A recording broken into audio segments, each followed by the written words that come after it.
Greetings, magical mages and spiritual sages. This is the Age of the Mage podcast, and we're on episode 80.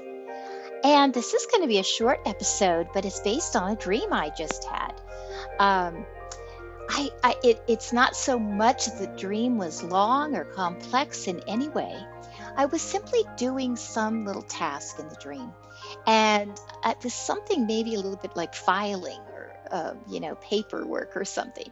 And I noticed that everything I turned over in my dream had a little sigil on it, and I got this really strong blast of information that said magic should be incorporated in everything because it will just bring that much more to your life. So I had this kind of quick dream, and I woke up and had this kind of memory, and I just felt like this was something that I wanted to share. So I've been giving it some thought, and we have talked a little about this before, that magic in the world of spirit, your soul is always with you. These things always surround us, right? So we're not really separate from our unseen and invisible realms and dimensions. We perceive ourselves as separate. Most of us that don't see into those realms on a regular basis think that we're separate, but we really aren't. We're surrounded by our own aura, even though most of us don't see that usually.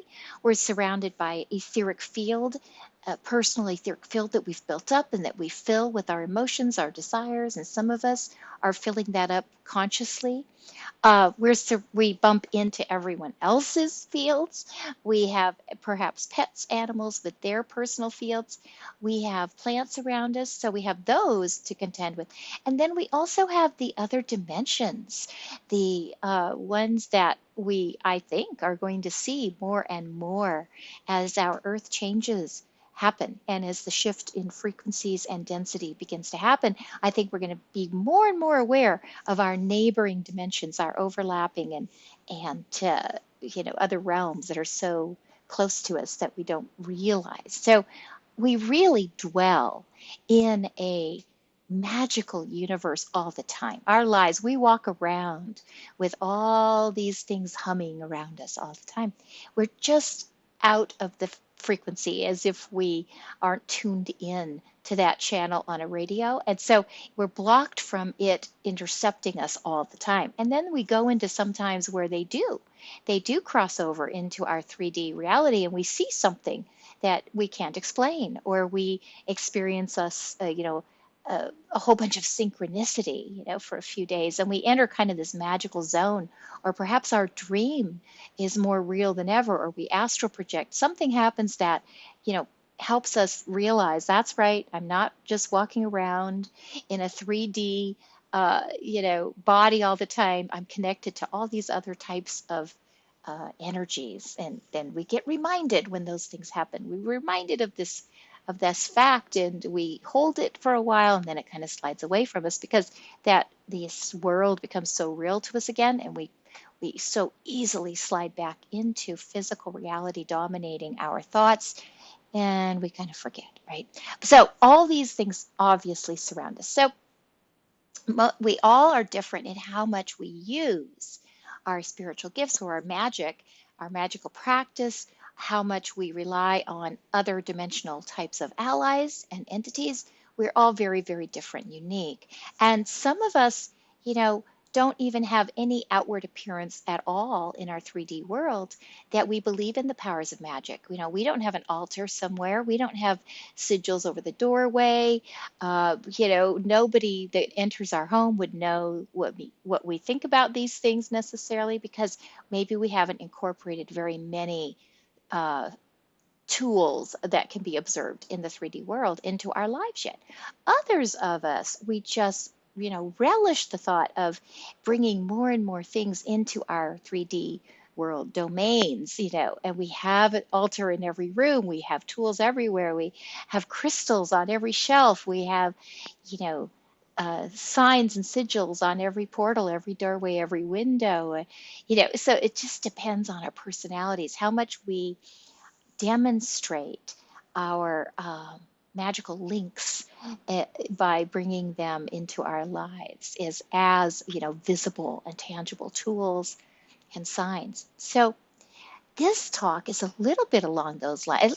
We're addressing some of that as we talk today. And the idea is that we can bring the essence of magic into so much more than we do already. Now, again, this will vary because, like I say, some of you are doing this so much that it's hard to even take it up a notch because you're already there. But for the rest of us, we maybe have our magic kind of segmented off. It's like a compartmentalized part of our lives.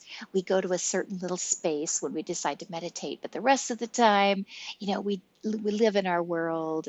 So for many of us, it's more compartmentalized and it's not integrated as much as it could be. And what I want to suggest today, based on this dream and this kind of instruction that came over me, is that we could start to invent little ways that really integrate magic into our lives. Now, so, of course, there are formal things that can be done. We can study sigils. We can, learn what traditional magic training might teach us would be, something we could do to protect our doorway, our entries. There's these kinds of things we could look up, and there's no harm in doing that.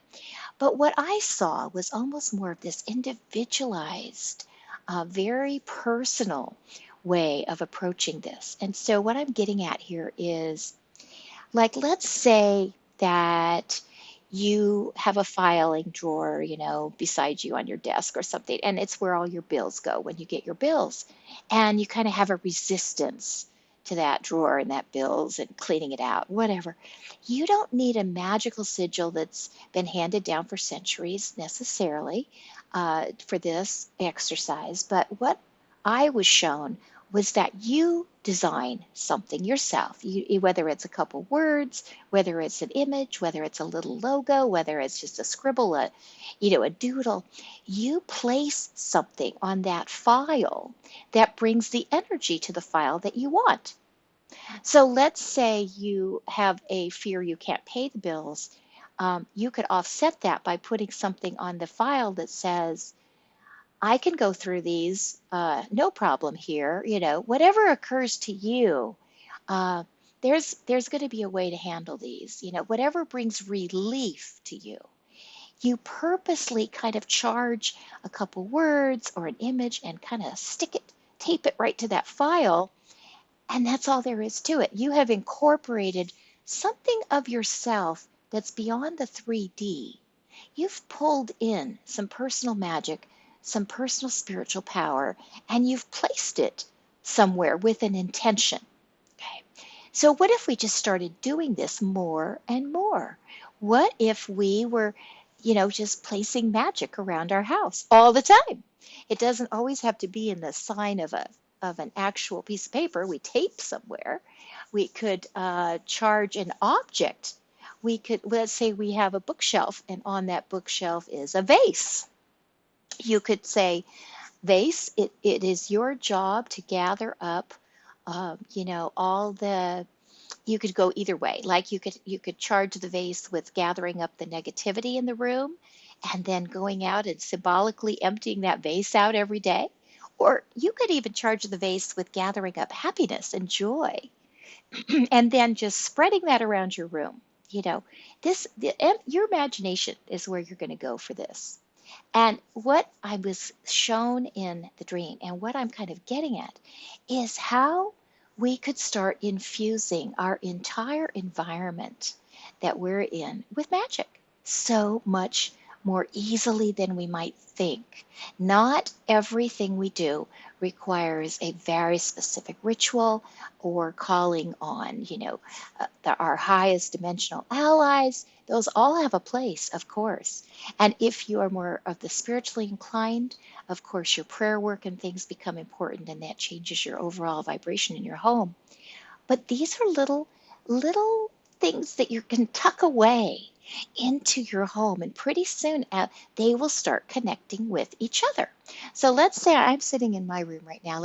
In this living room I look over at a shelf, and there is a vase. All right, I could charge that vase to gather up all the deception that enters the room, the lies that come in the room, and that we'll just cleanse that out every day. Okay.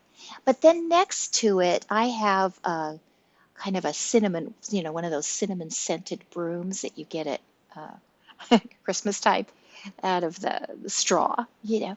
And the scent is long gone, of course. But I could just charge that broom up to sweep pleasant, uh, flavors into this room. And I could, every time I want to, I could go over there and just bring that broom out and wave it around a little bit and give it more energy. Well, the vase is about 5 feet away from the broom. And so what I could then do is say, all right, you two are part of my magical network inside my home, so you should connect with each other and you should harmonize with each other. And I go ahead and imagine a little bit of an etheric line running between that vase and that broom. And all of a sudden, I've got two objects that I've charged with some magical, intent, and they can be aware of each other, so to speak. And you could just imagine building this little magical network out around your room. And you just do it a room at a time or a space at a time. And what's interesting is a few of them should have some visual reminders for you so that when you pull open that drawer, for example, you go, oh, that's right. I already charged this space with clarity and order and positive outcomes, all right, so to speak. Let's say that's how you charged up your file drawer. And you know what's going to happen is pretty soon, after you see that note, after you see that image that you've created and sent the intention into, pretty soon when you open that drawer, you're going to be feeling clarity. You're going to be feeling positive feelings because that is what will swirl around in that drawer. And then you connect that back to the vase and the broom. And pretty soon, those etheric lines that connect your very own personal, individualized, magical domain will start existing for you. And this is what I saw. I think it's important, and I thought it was a fun thing to share today, that we actually have some control over our spaces, no matter how small or how large they may be. We can do this, and we can each do this without even a lot of magical knowledge. We can use our own imagination and our own desires to create this web, this magical web for ourselves. And pretty soon we'll play with this in some future podcasts, and we'll work it into some very powerful centers that we can develop based on starting with these simple steps. So that is what I would like to leave with you today. And I hope we'll all have some fun experimenting with this.